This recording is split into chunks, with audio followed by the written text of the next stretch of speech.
everyone, welcome back to Digital Partners. In today's video, we are going to show you how to delete your search history on X, formerly known as Twitter.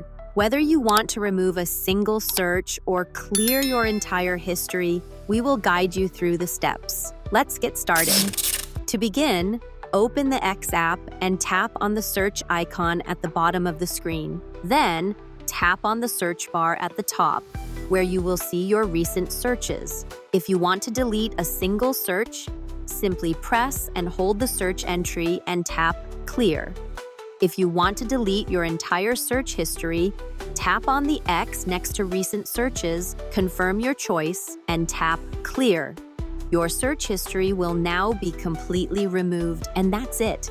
Now you know how to delete your search history on X. We hope this tutorial was helpful. If you have any questions, feel free to drop them in the comments.